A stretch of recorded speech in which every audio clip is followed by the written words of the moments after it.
Let us open our Bibles to the book of Ecclesiastes.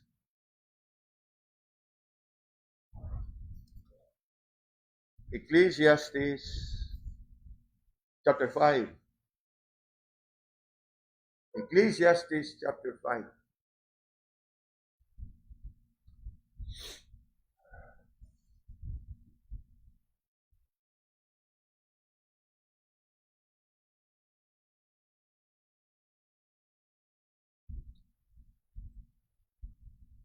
And let's read verse 1.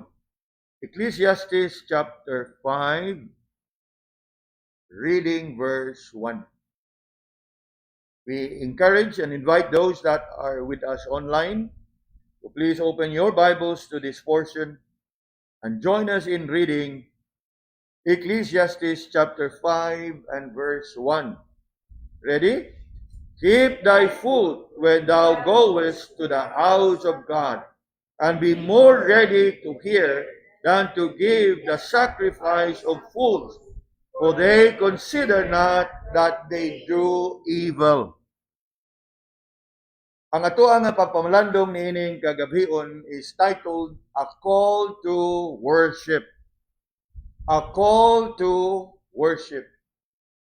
If you have been carefully observing our order of worship on the Lord's Day, diha sa ato ang bulletin, you would notice that the very first item in our order of worship is a call to worship.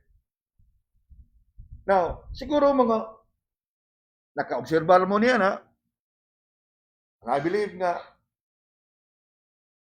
sa kada lantaw ninyo sa bulletin na, ginadiya, a call to worship. And I am sure you know very well what it is. That it is indeed a call whereby the worship chairman on that particular Lord's Day would call upon everyone to settle down in preparation for worship. It is a call to call everyone's attention that at that point of time, atuan ang andamon ang atuang kasing-kasing ug ang atuang hunahuna, and we have ourselves fixed and focused in just doing one thing. And that is what? To worship the Lord. Yes, I believe we are familiar with it, where the worship chairman would call upon everyone to settle down in preparation for worship, and he usually does it by reading a portion of Scripture. Now, sometimes any verse in the Scripture will do, but let us be mindful that as much as possible, that verse ought to be a call to worship. In other words, it should be a verse na mag-awhag sa tanan nga andamo nila ilang kaugalingon sa pagsimba sa Ginoo. And one favorite verse that is often quoted, especially at the portion of call to worship, is that very wonderful verse that is found in Habakkuk chapter 2 and verse 20. Habakkuk chapter 2 and verse 20. Now turn your Bibles there and see for yourself how it is indeed a very appropriate call to worship. Unsa may atong mabasa diha? Now, nanatatanan, Habakkuk chapter 2 and verse 20. Unsa atong mabasa diha? But the Lord is in His holy temple. Let all the earth keep silence before Him. That is indeed a very appropriate call to worship. Reminding upon everyone and reminding everyone in the congregation nga at this point, as we are about to begin our worship, please know that we are actually in the very presence of the Lord, and that the Lord is in our midst. And how are we to respond to that presence of the Lord? Let all the earth keep silence. In fact, in some churches, like for example, our mission church in Bogo, whereby when it started, the late Richard Dominino would want that the call to worship is to be sung and not to be quoted from the scripture. O kana nga, ang nakabantay mo dito sa Bugo o sa San Antonio, ang worship service would begin by singing, "The Lord is in His holy temple. The Lord is in His holy temple. Let all the earth keep silence." It's a call to worship. But in our case here in Cebu, we chose to have it as a call to worship depending on whoever is the worship chairman. Although I did not impose upon everyone, praying and trusting that those worship chairmen assigned would be prayerfully consider which particular verse that they would want to read before the congregation as a call to worship. Whereas, like in some churches, like our mission church in Bogo, they chose to sing it. So, sa kada Domingo, na lang yung ilahang call to worship. Although, sa ato ang bahin, we prefer to have a free course on a call to worship because there's too many. Maybe one is a call to worship up there. Worship the Lord in the beauty of holiness. That's one. Then another. Worship the Lord in spirit and in truth. So there's too many. And I pray. Gani, although those of you who may have studied with me in GBI, pastoral kanang duties, yes, we've gone through all this, like how we should select a verse, but I don't impose it upon everyone. Now, trusting nga, kamo usab nga nahatagan sa kagayonan, you would also prayerfully sa inyong kaugalingon magpili by way of preparing yourself. Kaya nga naman, after all, kamo mo'y gitahasan nga inyong andamon usab ang mga kaigsuunan sa pagsimba. So nindot kayo nga ikaw mismo nga gisangunan nga mag-andam sa kaigsuunan sa pagsimba, ikaw mismo mag-andam sa imong kaugalingon which appropriate verse that you should quote to call upon everyone to worship the Lord. So that is a call to worship. It is even sung in in some churches. And no doubt, it is a very appropriate verse. For it reminds us that as we come to worship God, we are actually in the very presence of the thrice holy God. Ug tungod niya nga nga batuoran, we are called upon to what? Keep silence. Di ba haom kayo kana nga pag auhag sa tanan, nga atuang andamon ang atuang kaugalingon diha sa pagsimba? Let all the earth keep silence. And that is how we should conduct ourselves as we come before the Lord in worship. That as we reflect upon this call to worship, together with the other familiar ones like worship the Lord in the beauty of holiness and worship Him in spirit and in truth, it is something that every true worshiper must be aware of. We must be conscious about it, that each time we come to church, especially on a Lord's Day service, let this be our mode. I'm sure you're familiar with your handphones, right? There is what we call airplane mode. And what is it all about? Diba? Silent. Silent mode. This ought to be the mode or the mood, pwede po, ang imuhang attitude. Mood, M-O-O-D. ang imuhang frame. Mode, ang imuhang MODE. Ang imuhang build, imong attitude. Imong mindset as you come before the Lord for worship. And here in Ecclesiastes chapter 5, the preacher, of course we know, Solomon identified himself as a preacher, addressed this particular issue concerning worship. In fact, if you look closely in Ecclesiastes chapter 5, he was actually calling our attention on matters concerning how we should conduct ourselves as we come before the Lord in worship. Nga naman, kay kung familiar mo sa Ecclesiastes, in the previous chapter, Solomon already had made that observation that vanity of vanity, all is vanity. In terms of wisdom, in terms of knowledge, in terms of pleasure, in terms of honor, in terms of power. Gani iyagin ng isubay, I have given myself unto wisdom. I have given myself unto learning.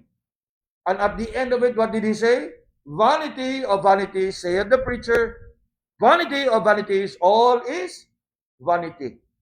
Coming down to chapter 5, mindful siya nga he spent some time to write on this area, an aspect of our life, or else our worship also would be vanity. Og dili nato ni siya paga sundon, og dili nato ni siya paga paminahon.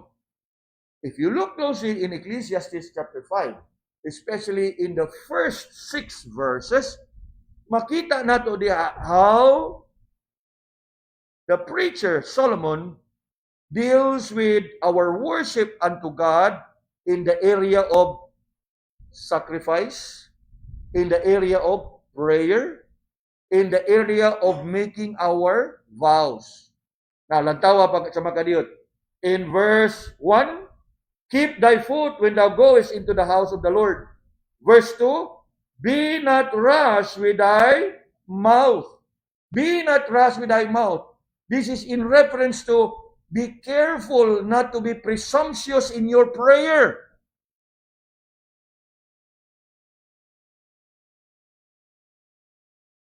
And then what else?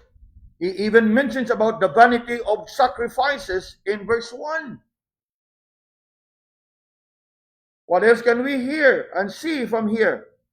He is also warning us about making our vows. Verse 4, when thou vowest a vow unto God, defer not to pay it. He's actually telling us here na kung ugaling na ka sa presensya sa Ginoo, nagasimba ka sa Ginoo, and you are praying, and in the course of your praying, you would make a vow. Siguro hagyod nga ngimuhang gipanumpa imog yung tuman. Or else, your worship is vain. That is what Solomon is talking about in this particular portion in Ecclesiastes chapter 5. He is dealing with the different areas of worship, touching on how we conduct ourselves in the house of the Lord, in the area of our offering, our sacrifices, in the area of prayer, and in making our vows before the Lord. The Lord be merciful unto us, especially if we ever have committed such an act. Lord, ug imo lang gyud kong salbaron aning akong problema, magmatinod nagyud ko sa ako ang pagpangalagad kanimo. That is what? You're making a vow, right? In fact, earlier on in verse 2, gingnan nata, be not rash with your mouth. In other words, nga siguruha gyud ayaw pagpasagad, ayaw pagpataka, ayaw pagdali-dali. Be not rash with thy mouth, and let thine heart be hasty to utter anything before God. Of course, we will not be dealing with all these verses before us, or even in verse 1 itself. It's packed with truth and lessons that I want us to consider. And I believe verse 1 would suffice for us this evening to consider. Looking mainly on verse 1, there are three important aspects that we will be considering, o they are vital diha sa ato ang pagsimba, in order for us to make sure that our worship will not be in vain. Nga ang atong pagsimba dili mamahimong kawang. To make sure that our worship would be edifying, to make sure that our worship will be beneficial, and most of all, for our worship to be glorifying unto God. Now, you look with me now on verse 1. And notice how Solomon here warns us, una, of our condition. Look at the first part of the verse. Keep thy foot when thou goest to the house of God. Keep thy foot. You know what it means? Keep thy foot. Now, what comes to your mind if you come across a warning? Keep distance. Unsay pasabot ana? Keep distance. In other words, nga magbantay ka, mag-observe ka, mag-amping ka. You maintain your distance. Then what about keep out? Keep watch.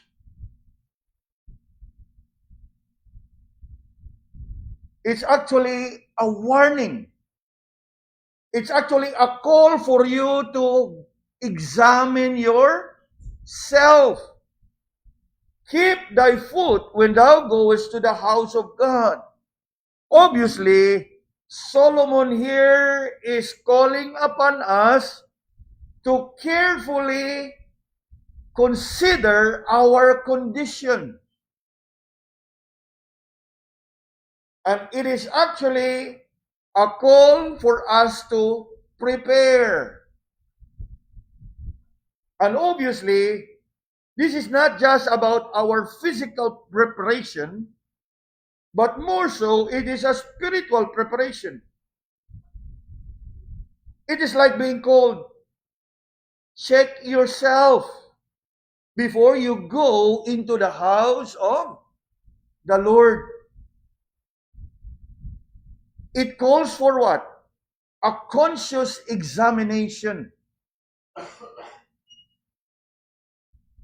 Now, kung inyong mahinumduman, when God called Moses,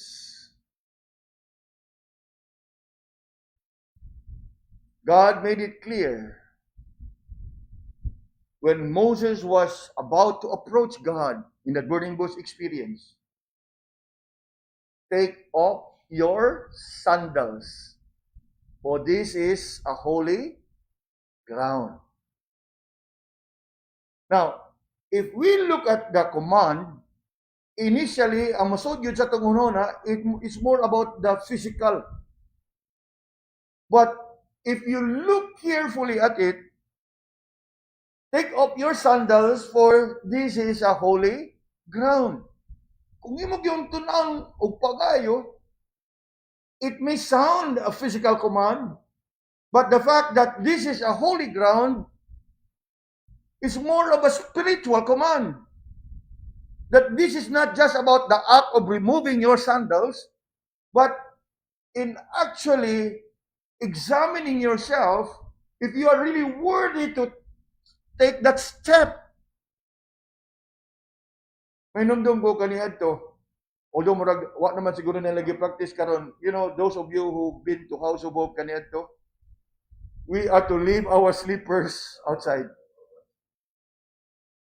Every time nga musud ta sa sanctuary, bear.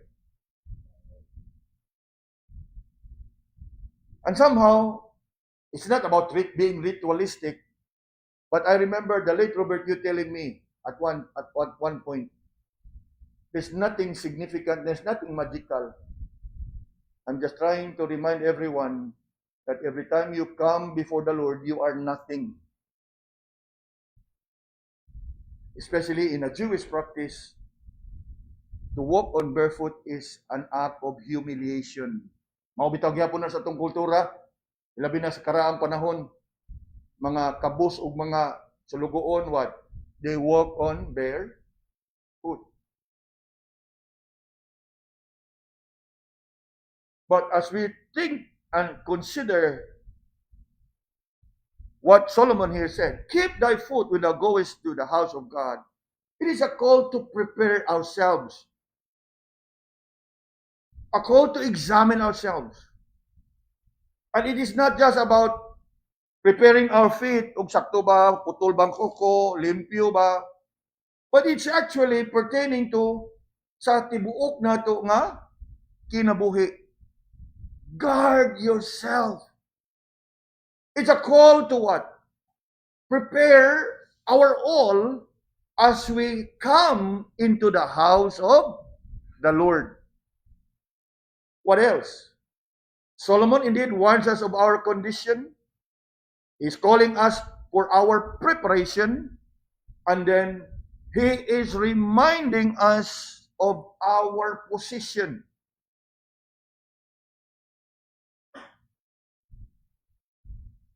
Why I say position? Now, this is something that we may have known all along.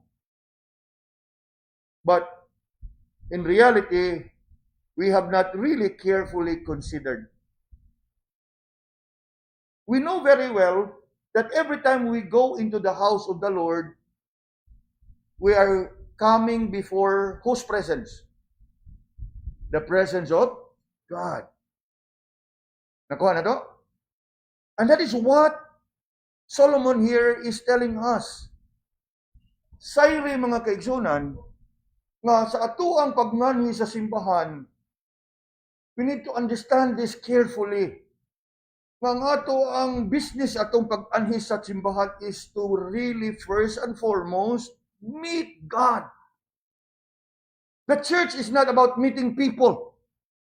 Bonus na lang nga magkita ta. But let it be that when you prepare yourself to come to church, ang imuhang motibo katuyuan nga musimba ka is you are coming before the what? Presence of God. So, it impress upon us a divine appointment.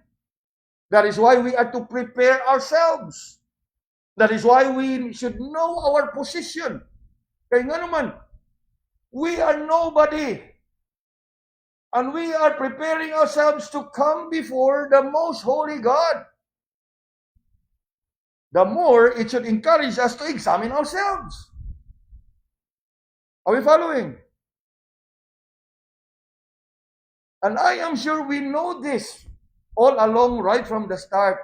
Nga sa pagsimba na to, atong gisimba, ato ang himaya ang Ginoo. Apan, bisan pa man sa maong kasayuran, murag napakyas kita sa pagtugkad sa tinud-anay nga essence ba o diwa sa ato ang pagnganhi sa balay, simbahan. That I find the words of Solomon here really a wake-up call for all of us. Keep thy foot when thou goest to the house of the Lord. There's a figure here. Adunay paghulagway din eh. Now, what do you do every time you go into somebody else's house? Tell me. What do you do? Usahay, inigtikang na to espirtahan. What do we do?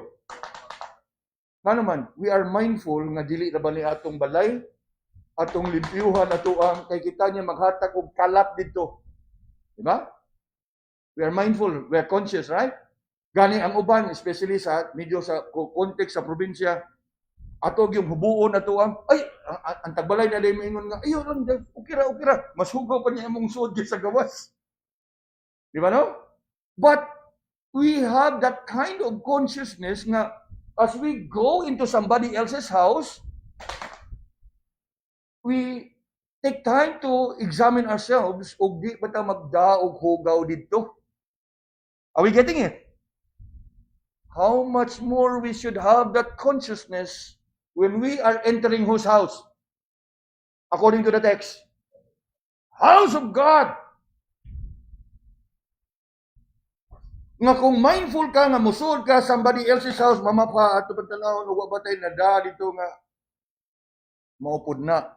In a spiritual sense, atong eksaminon ang atong kaugalingon ug worthy ba ta nga musod sa balay sa Ginoo. Worthy ba ta mo atubang sa presensya sa Ginoo? Di ba tinuod? Sad as it is, usahay mas conscious ta how we conduct ourselves in somebody else's house. But we are not that conscious every time we come before the house of God. Every time we come before the presence of God.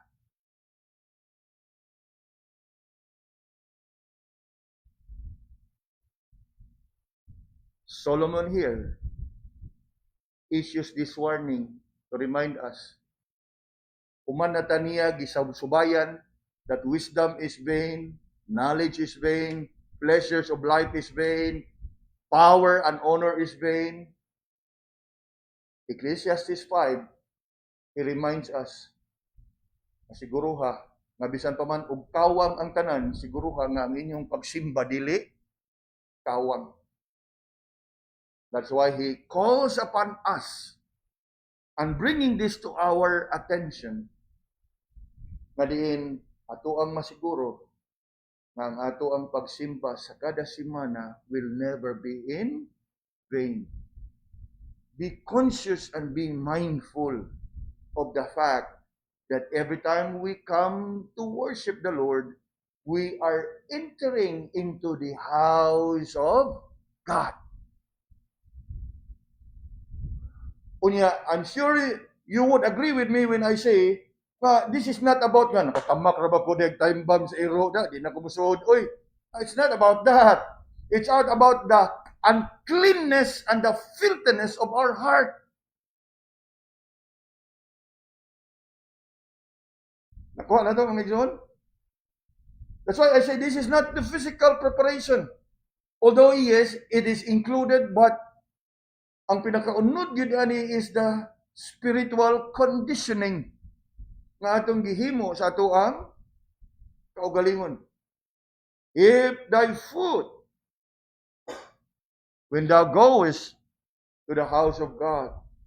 You know, mga kaigsunan, yes, as I have said earlier, we are familiar with this, and we know this all along, that every time we come to church for worship, we are actually coming before the presence of the Lord.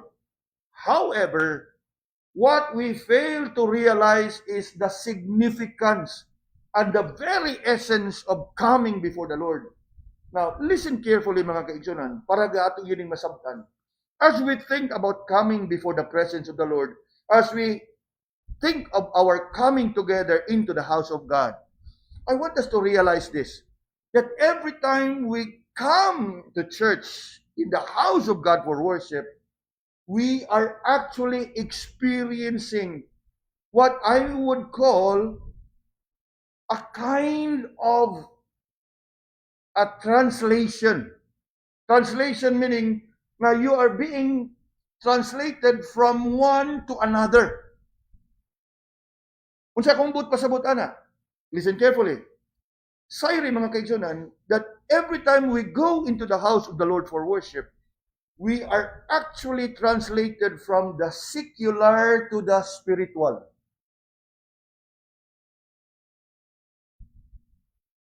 Are we following? We are translated from the secular to the spiritual. We are translated from the profane to the sacred.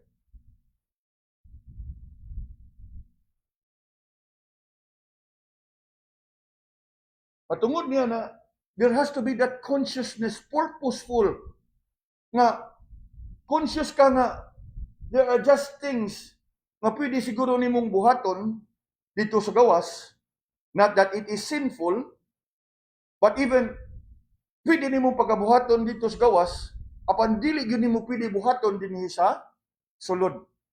Those of you studying Reform worship with me, remember?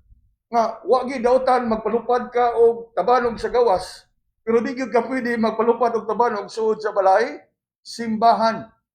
Wa gyud dautan kaon ka dito, mag-snack ka dito, whatever you may do. Not sinful in itself, but you should not be doing it inside the house of God. Now, we're not thinking about sinful acts. Acts that may be permissible, acceptable, done outside the house of God. But it does not automatically mean that you should also be doing it in the house of God. Because there has to be that consciousness that every time we come into the house of God, there is a kind of a translation from the secular to the spiritual. And then from the profane to the sacred. We can't help it na atas gawa sa balay simbahan, kalingi ta diri, spaghetti, sinina, usa, ang dito halos na makita gyud iyang kalag. But be careful, and I'm addressing both male and female. Be careful how you dress up inside the house of God. Because we are translated from the profane to the holy. We are translated from the profane to the sacred. Mo kana nga kita usab sa tong kagalingon mag-amping ta. Yes, pwede kay ta nga magmulakaw dito sa gawas, mamalingki, maggrocery, mag-short, magsinilas. Who cares? True? But when you come into the house of God, what?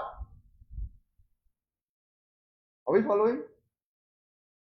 There has to be that standard. And the standard is high. Because we are actually entering from the secular to the spiritual, from the profane to the sacred. You look around you. Kung kung mong makita sa kalibutan. Upon things must change every time you come before the presence of the Lord.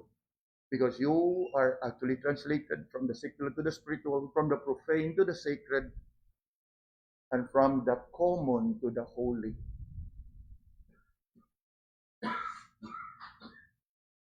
Mo kana mga kinsunan na sometimes sa ato ang tinguha nga ato abang dasigon ang tanan, let's dress appropriately.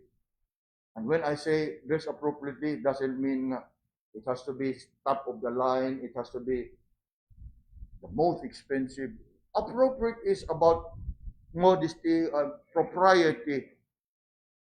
That kind of dressing that is proper as we come before the presence of God. And somehow, as we reflect upon this, we cannot deny that there are dissenting spirit. Dissenting spirit nga, legalistic naman eh.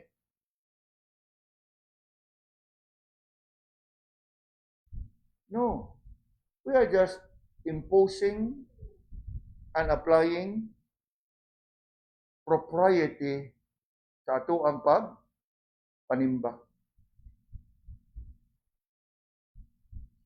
And it's all because of the fact that we are in the house of God. Remember, in the Gospels, the Lord was so angry that the house of God was converted into a den of thieves. Grabe ang kasuko sa Ginoo. And so it is sa atua. Sa atuang kaugalingon. We need to have this consciousness. Yes, ako nang gingon, we know this all along. Every time we worship, we are in the presence of God.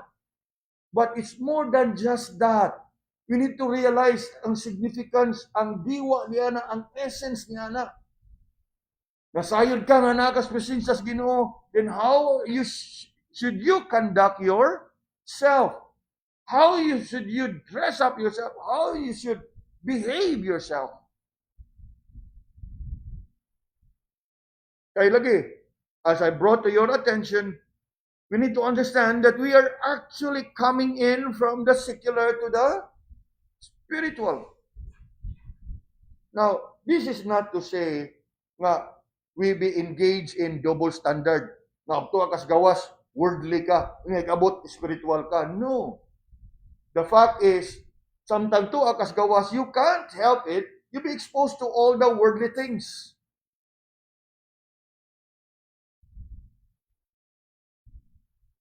But as you enter into the house of the Lord, that's why we are called to what? Keep thy food. When thou goest, check yourself. Kaya nga naman, from the secular, you are entering into the spiritual. And that is what Solomon here is calling us to. Examine your own condition. Now, samtang kaganiha, by way of introduction, I bring to you call to worship. Sayri mga kaibigan, that the call to worship actually takes place even before you're entering into the house of God. Of course, in the ancient Israel or in the New or the Old Testament times, the house of God, as Solomon here mentions, refers to the temple in Jerusalem. Today, the house of God is no longer in the temple. It is in the gathering or the assembly of God's people. And so, wherever it may be that God's people assemble, to them, that is where the church is.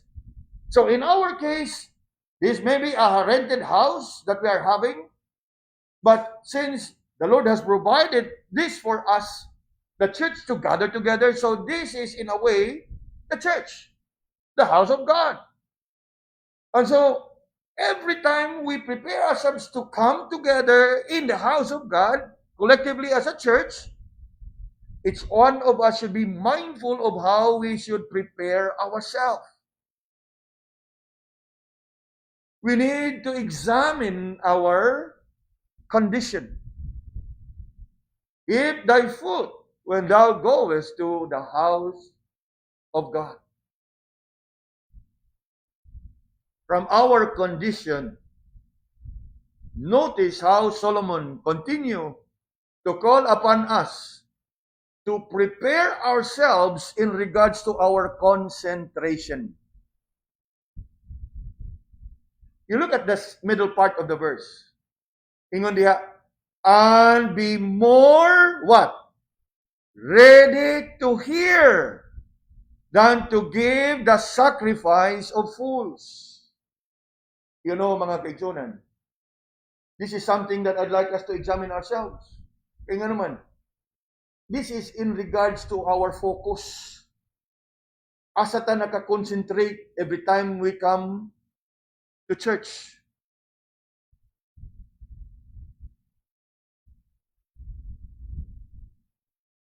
Sad as it is, I mentioned it earlier on, sad as it is, that our concentration at times is misguided. Ang atong focus is not about meeting God, but with meeting with people. So where is your concentration? Sometimes, sad as it may be, even ang atuang kaugalingong duty and responsibility can cause us to what? Misplace our concentration. But if you look closely at the text, where should be our concentration be? Unsa ingon diha? Be more ready to hear. You know what it means?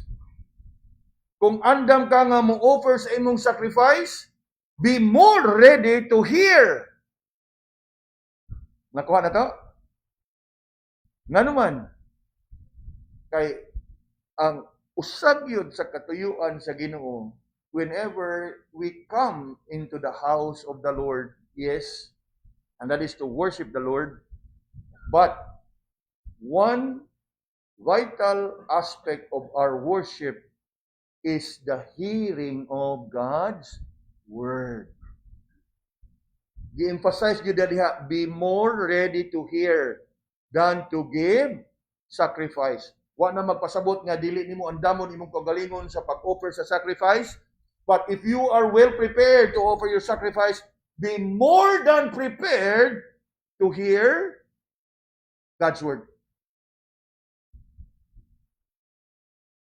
In the Old Testament times, whenever God's people would come together in the house of God, it is where they come for worship. And every time they come for worship, it is also when they receive instruction from God. Nga naman, because as they come together, they are actually instructed by the reading of the law. In the Old Testament, it refers to the Torah, the law of God, the first 5 books of the Bible. And that is what we are exhorted here. Be more ready to hear than to give the sacrifice. In other words, we are to prepare ourselves, kondisyon ato ang kaugalingon sa pagngadto sa simbahan, and we are to prepare ourselves in regards to our concentration, asa ang atong focus. And just as it was during the time of Solomon, so it is with us. Central to our worship service is the preaching of God's word. And if we are to apply what Solomon here is saying, it means we are to prepare ourselves to be focused in hearing God's word. Unsay pasabot? That every time we come for worship, una, ato ang i-condition atong kagalingon that we will be engaged in the hearing of God's word.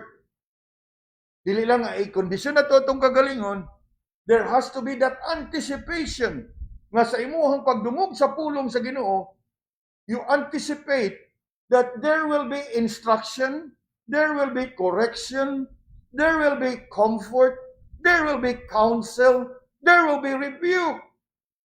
These are things that you must anticipate.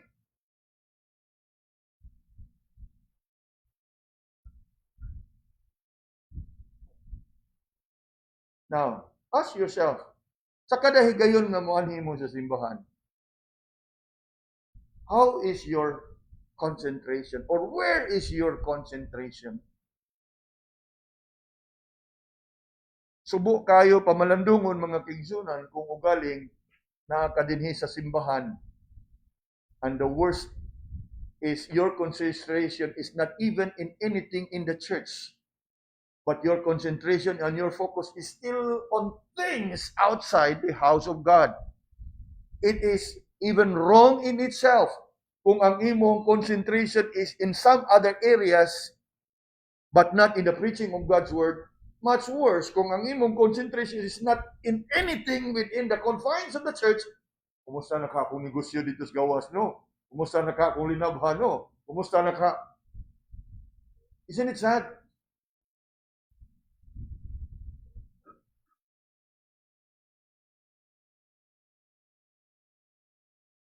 Tanawa diya. And I want us to reflect upon this.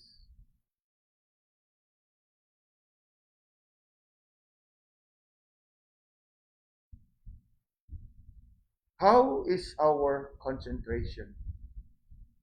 Or shall I say, where is your concentration? Asa nakafocus ka? Asa ang imong hunahuna? Kanabang sige na itong madungog. You may be physically present in the house of God, but mentally or spiritually absent. Why is it? Tungod kay ang imong hunahuna ug ang imong kasing-kasing wala nakafocus o nakakonsentrate diha sa presensya sa Ginoo o wala gayud diha sa pagdungog, sa pagpaminaw, sa pulong sa Ginoo. When in fact ang emphasis gyud ining gisulti ni Solomon dinhi is over and above. Be more ready to hear. If you have come ready to offer your sacrifices, if you have come ready and prepared to render service unto the Lord, well and good, but see to it that you be more ready to hear.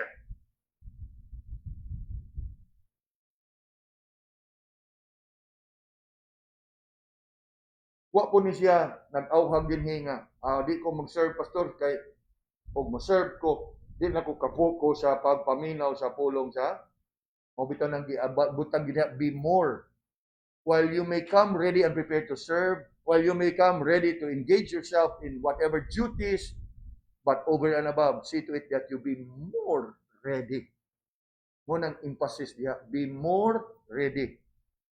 Over and above sa tanan nga imong giandam sa imong pagnanhi, be more ready to hear.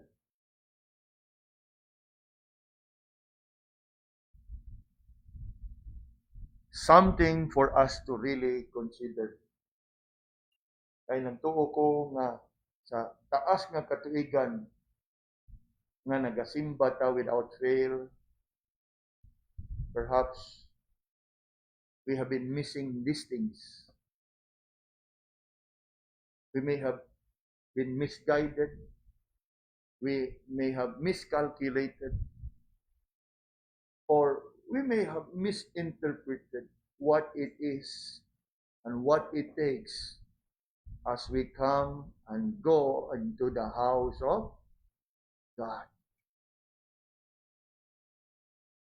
We are to prepare ourselves to be focused in hearing God's word.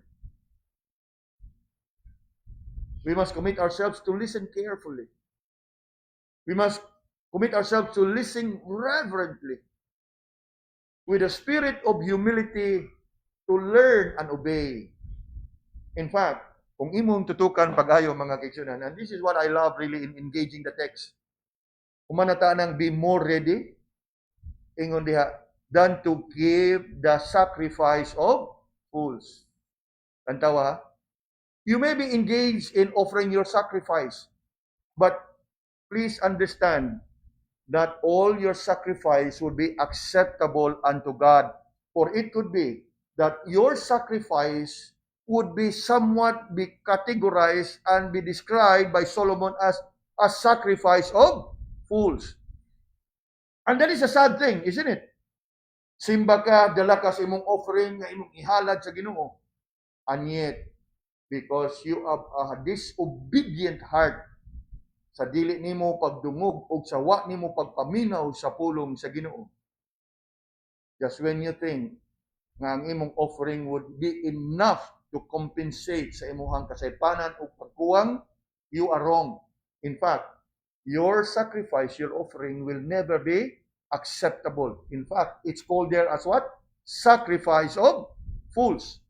And what else? And how else Solomon described that sacrifice? They consider not that they do evil. It's not just a sacrifice of fool. It is even evil to make that sacrifice when all along your heart is not right with God. And how is it that your heart is not right with God? Because you have not been hearing God's word. You have not prepared yourself to hear God's word. You have not been listening to the word of God. Unya mo ni kadaghanan ato ang kapakyasan. Kaya nga naman, nagtuuta nga, sige lang, mukumpensate na akong pagsimba with the amount that I am giving to the Lord. sad as it may be, there are times that we may think that way nga makakompensate ang kadako sa atong gi-offer sa Ginoo sa atong mga kapakyasan sa pagkinabuhi subay ug uyon sa iyahang pulong. And it is of no wonder that Solomon described that sacrifice as what? Sacrifice of fools. If you look closely at what Solomon here said, be more ready to hear than to give the sacrifice of fools. It strikes us in our natural tendency to undermine God's word and the message, convinced in our heart that everything will be fine with us as long as sa atong pagsimba nakalingkod ka, nakahatag ta sa atong tithes and offering. That is wrong. In fact, a classic example of this is who? King Saul. King Saul in 1 Samuel chapter 15. You turn your Bibles there for a while. Human sa iyahang kalapasan nga gibuhat. Human sa iyahang mga kasaypanan nga nahimo. Nagtuog gid siya nga iyaha nga makompensate o iyaha nga mahimaya gihapon ang Ginoo by offering sacrifice. Now, we don't have time to go to the background in it, but a simple, they're supposed to meet with the prophet Samuel. And Samuel was supposed to offer that sacrifice, and the Samuel was supposed to pray.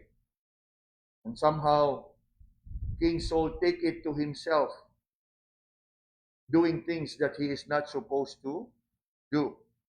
And this is the rebuke of Samuel. 1 Samuel 15 and verse 22. And Samuel said, now talking to King Saul, hath the Lord as great delight in burnt offering and sacrifices as in obeying the voice of the Lord? Remember, obeying the voice of the Lord? Behold, to obey is what? Better than sacrifice, and to hearken than fat of rams. Isn't it clear? That no matter how much you have offered unto the Lord and how much you have sacrificed unto the Lord, it can never compensate your failure to hear and obey the voice of the Lord. Nga naman, last part of the verse, to obey is better than sacrifice.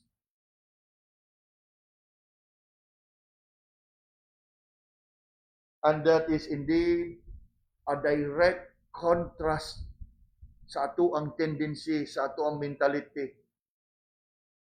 Sige lang, I've given much to the Lord, kasabot ang Ginoo.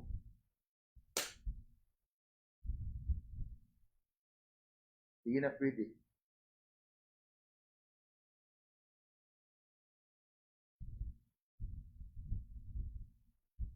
In fact, usagid sa challenge nga kanunay na kong gipangayo sa Ginoo is, every time I preach, help me that I can preach in such a way that the congregation can learn something from my preaching. Kay mo na siya tahas nga gihatag sa Ginoo nganhi kanako. And it is my prayer at the same time that every time I preach, ang tanan na kamong mga kaigsunan would somewhat have that readiness and preparedness over and above your readiness. Be more ready to hear God's word.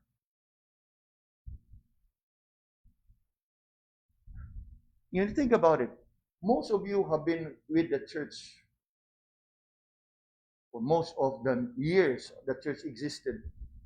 In other words, you have heard me from the very beginning up until now. And I am sure, balik-balik na lang. Muna akong pag-ampo.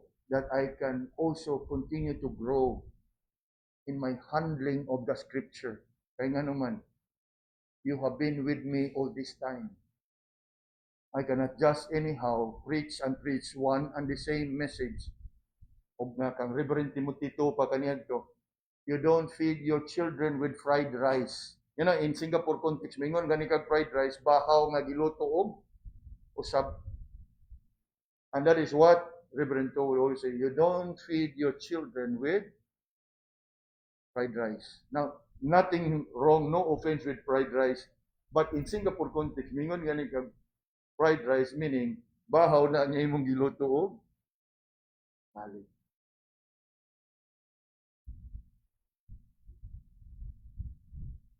Nga naman, kaya sa ako apong bahin, bisan sa ako ang limitasyon, I continue to pray and ask the Lord. Nga no? Because mo po na gusto sa Ginoo na ang iyang mga kanakan, every time they come into the house of God, they will hear His voice. They will hear His word.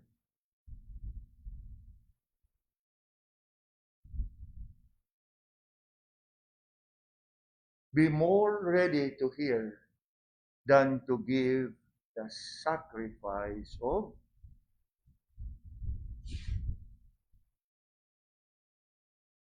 subo man mga gigsunan, pero mo ni siya ang prevailing mentality. Kaya na po yung mga kasimbahanan ngayon nga, sagdi lang, nakahog na magkakasupirin, maoram na importante. That is not the case. I would rather nga bahala ko kay mahog sa offering, basta kay naa ka sa pagdungog sa pulong sa Ginoo.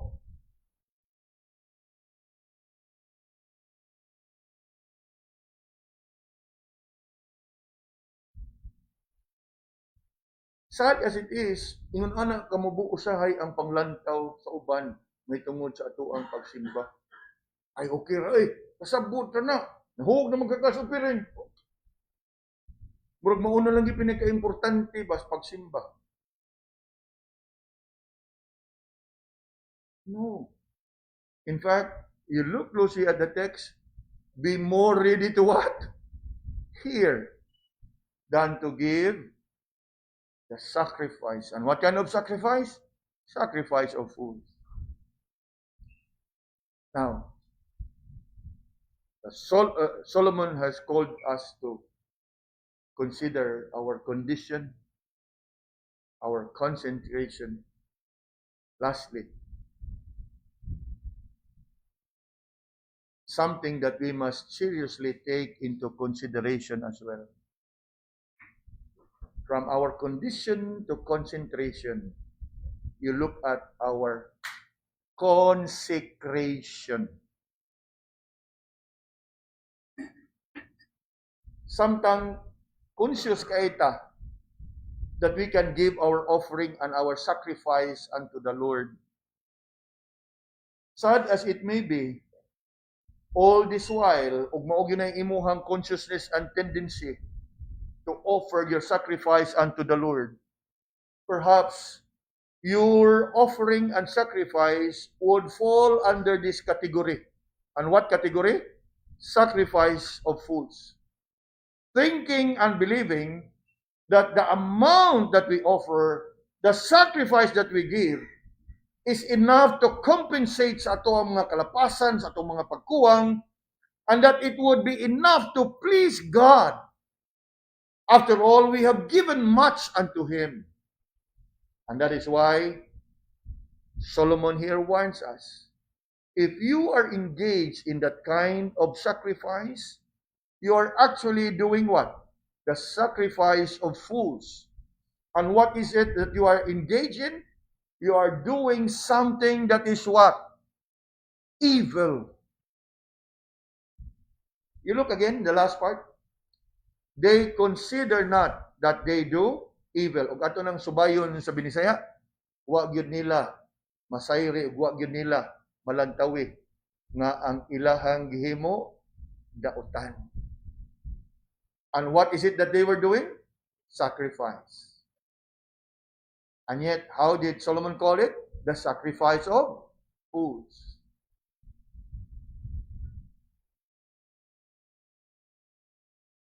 Yes, it is foolish to make such sacrifices if your heart is not right with God. Labaw sa tanan, if you think that it is acceptable unto God. Sayri mga kaigsunan, that it will never be acceptable unto God.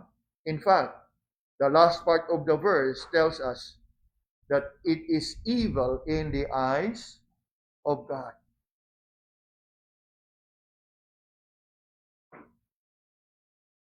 Siguro karon ang pangutana, unsa man gyud ay pastor ug atong angay nga pagabuhaton.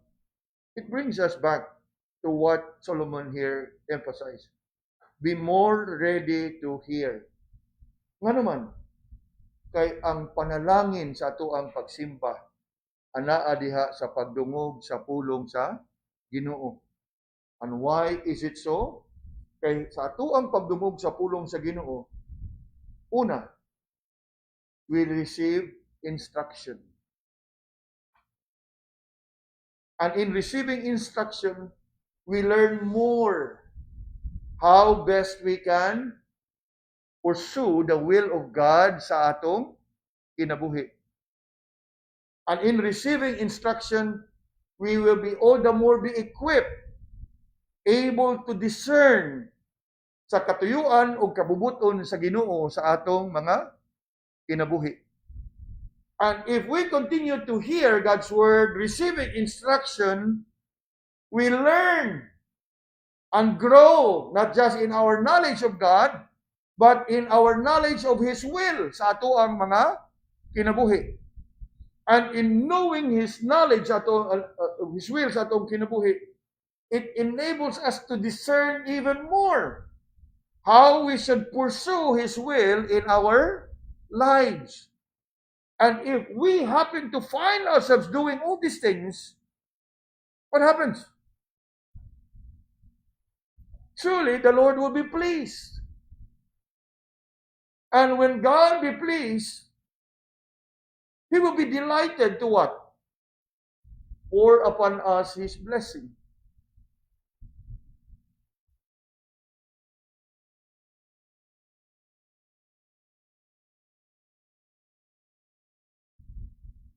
Nga siguro, kinahanglan nga ito ang lantaon, what is it that we must offer unto the Lord?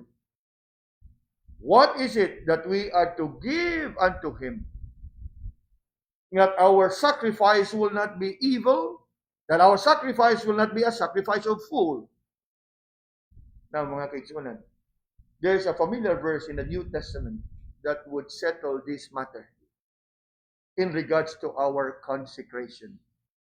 Turn with me to Romans chapter 12. Para nga masiguro nimo what kind of sacrifice that will be most pleasing and acceptable unto God, that your sacrifice will not be a sacrifice of fools. You need to be mindful of your consecration. Romans chapter 12. And look with me at verse 1 and verse 2. Ingon diha, I beseech you therefore, brethren, by the mercies of God, that ye, what? Present your bodies, what? A living sacrifice. Now, in doing that, you will never be guilty of a sacrifice of fools. Ingon pa diha, present your bodies a living sacrifice, holy, acceptable unto God, which is your reasonable service. Unong tariha, how will you able to accomplish this? Presenting your bodies a living sacrifice, holy, acceptable to God. Sa unsang paagi nga imo ning mahimo? Tell me, sa unsang paagi? It will bring us back to where we started, hearing God's word. Because in hearing God's word, we know His instruction, we know His commands, we know His will, we know His plans, we know His purposes. And if we know all these things, blessed are you if you do them. And doing so, what? This is the consequence, this is the end result. That you are able to present your bodies a living sacrifice. Mahibaw ka, masayod ka, masangkapan ka, how best you can adore God. How best you can worship Him. How best you can glorify God. Asa nini mo masayran ng tanan? Sa pagdungog sa pulong sa Ginoo. No two ways about it, mga kaibigan. We can never grow in our knowledge. We can never grow in our understanding. We can never grow in our wisdom if we are not yielded and not ready to hear God's word. Ano yun na ito? Romans 12 verse 1. I beseech you therefore, brethren, by the mercies of God, that you present your bodies a living sacrifice, holy, acceptable unto God, which is your reasonable service. And then, how else? Be not conformed to this world, but be transformed by the renewing of your mind, that ye may prove what is that good and acceptable and perfect will of God. So, what are we to offer unto the Lord? We are to offer our bodies as a living sacrifice. As we think about living sacrifice, it means that we are to set apart our bodies unto Him, with our minds sanctified with His Word. And how are we to have our minds sanctified with His Word? Again, mubalik kita dito. Be more ready to hear. Mo kana mga kaigsunan nga dili nato ikahibong nga daghan kaayo mga anak sa Ginoo nga naa kanunay sa pagsimba apan wa gyud mo tubo. Why is it so? Because they may have been coming to church, they may have been coming into the house of God, but they have not been given to the hearing of the word.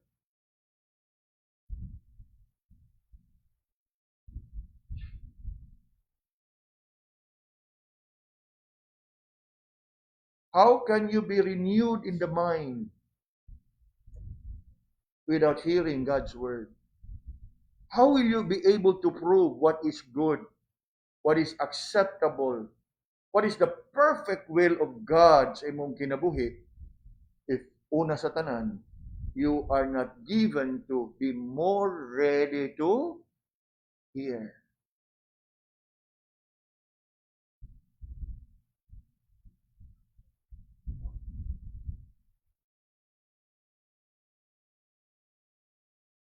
Did I not say from the outset of tonight's meditation that here is a wake-up call for all of us? We may have come across these verses in many occasions, and we may have gone through it, but I am sure tonight, daw napukaw ang ato mga nangatong, na-enlighten ang ato ang mga hunang-huna. Because in here is a call to worship. A call to a kind of worship that is most pleasing and acceptable unto God. Bisan sa to ang mga kaubanan karon nagiguban nato online, reflect upon this. In 2 days' time, we will be coming together once again to worship the Lord. Take heed of what Solomon here said. Keep thy foot when thou goest to the house of God. Be more ready to hear than to give the sacrifice of fools. For they consider not that they do evil. Just when you think that you are doing the right thing, giving an offering. It is always right to give an offering unto the Lord for as long as your heart is right with God. Be more ready to hear than to give the sacrifice. For after all, a sacrifice that is pleasing and acceptable unto the Lord is a life that is set apart, that is separated unto Him, that is sanctified unto Him. reserved, fit for the master's use. And so, mga kaigsunan, going through this one verse this evening, continue to examine your condition. Continue to examine your concentration. Unsay akong focus? Asa ako ang pag-attention every time we come for worship? Labaw sa tanan. Consider your consecration. Who shall abide in the house of the Lord? Remember what the psalmist said? He that is of a clean hands and of a pure heart. It is my prayer that we all be conscious and be mindful every time we come before the Lord to worship Him. As we have considered this message this evening, a call to worship.